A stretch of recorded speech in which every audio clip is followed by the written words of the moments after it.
Hello, my name is Brandon, and welcome to Retro Reactions, a place where I experience amazing music from the 70s, 80s, and 90s for the very first time.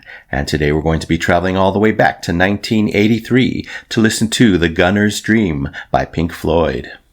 Yes, we're finally getting into this album, The Final Cut. Their first from the 80s and their last with Roger Waters.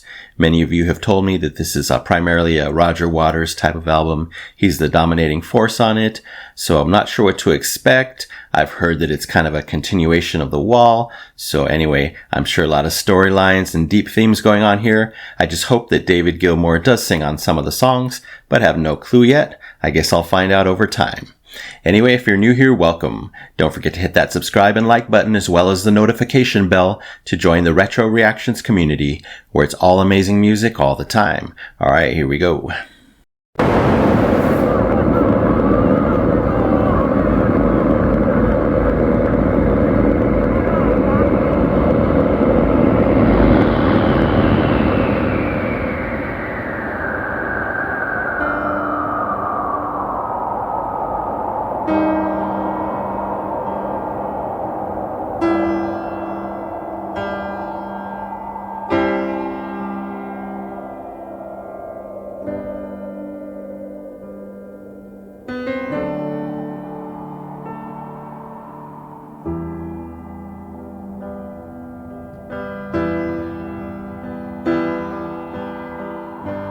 Floating down through the clouds, memories come rushing up to meet me now. But in the space between the heavens and the corner of some foreign field, I had a dream.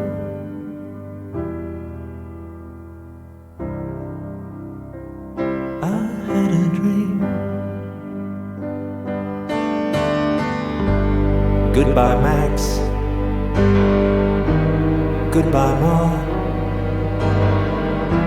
After the service, when you're walking slowly to the car, and the silver in her hair shines in the cold November air, you hear the tolling bell and touch the silk in your lapel.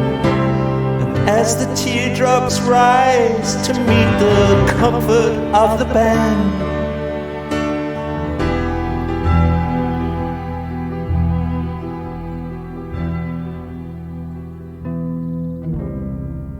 you take her frail hand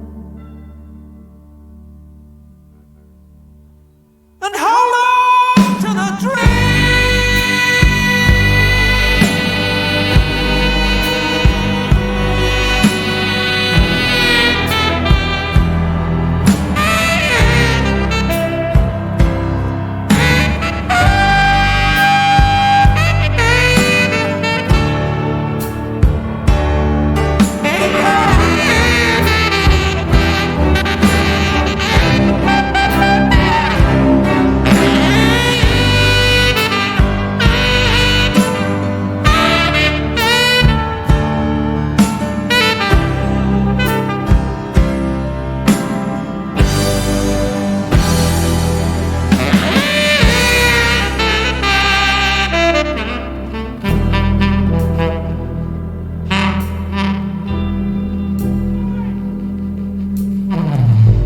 Place to stay.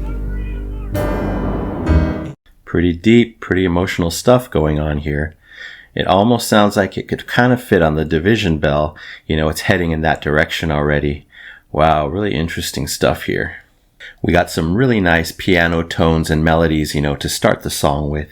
It was great to combine the piano with those, wind sounds and the sound effects of war. Gave it a very solemn feel, but a little bit disturbing, almost like a funeral song. That's the vibe I got there. I also got vibes in that first section of a musical, the way the narrator was singing their story as they do often in stage shows. So that was really interesting. Totally surprising. Is this a theatrical style album? I'm sure there's some kind of narrative storyline going on throughout the songs, but you guys can let me know kind of how this album is structured.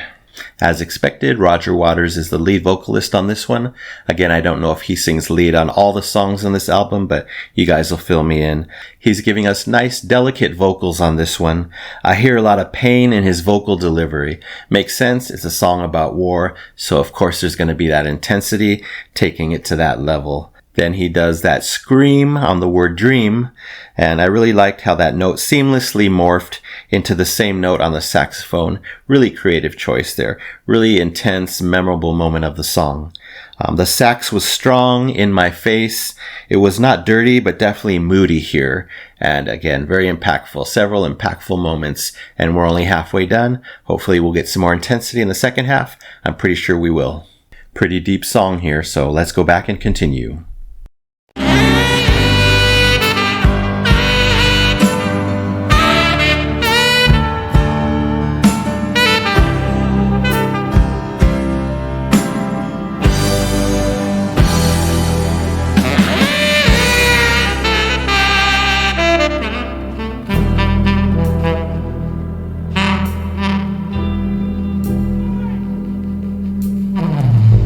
Place to stay, enough to eat. Somewhere old heroes shuffle safely down the street, where you can speak out loud about your doubts and fears. And what's more, no one ever disappears. You never hear the standard issue kicking in your door. You can relax on both sides of the tracks, and maniacs don't blow holes in bandsmen by remote control. And everyone has recourse to the law, and no one kills the children anymore. No one kills the children anymore. Night after night, going round and round my brain. This dream is driving me insane.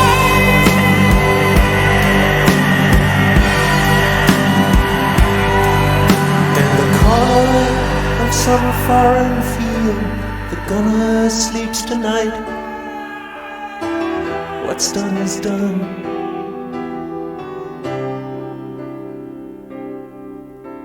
We cannot just write off his final scene.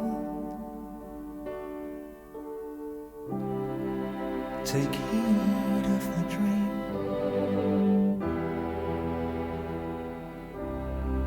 Take heed.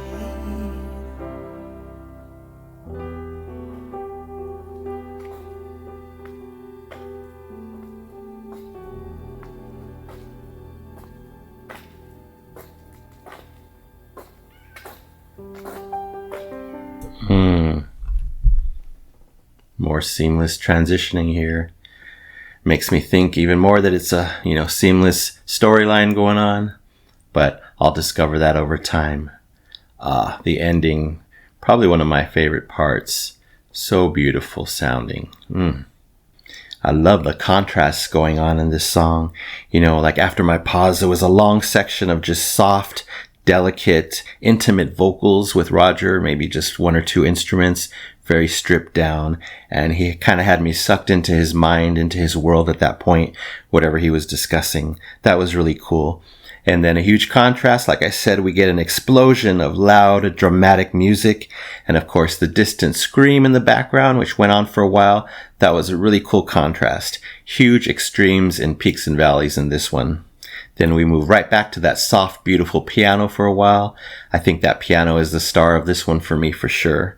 To me, the music itself is kind of representing the chaos of war and then the peace and resolution that may come from it afterwards, or that has to come from it. You have to make peace with whatever happened and move on. And I think that explains the chaotic, loud screaming and then the soft, gentle, intimate vocals with piano, etc., and the back and forth between the two. Just a very contemplative and beautiful song in general. Very interesting artistic choices there. Gonna check out the lyrics now. Yeah, so definitely war themes going on here, and aftermath as well. I think it's about an airman's final thoughts as he falls to his death. He pictures his family attending his funeral, then having to carry on with their lives. He dreams of a world without war and violence, and hopes that his family can live in that world. At the end, another person, likely a friend or family member, vows to keep his memory alive and strive for that dream of a peaceful world. So a lot of what I said makes sense now with the sadness, death, destruction, but then resolution, peace, moving on, carrying on to a better place. So yet another great Pink Floyd song. Songs like this that discuss such deep human life experiences, tragedies, feelings are really special just because of the themes involved lyrically. Really excited to check out the rest of this album over time to see what it offers both musically and lyrically.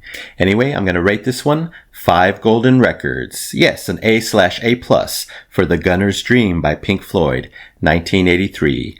Thank you so much, Roger Waters, David Gilmour, Nick Mason, the National Philharmonic Orchestra, conducted and arranged by Michael Kamen, Raphael Ravenscroft for that great tenor sax. And I just answered my own question about the pianos. Apparently they were played by Michael Kamen again and Andy Baum. Anyway, that's it for now. Thank you so much for watching. I really appreciate it.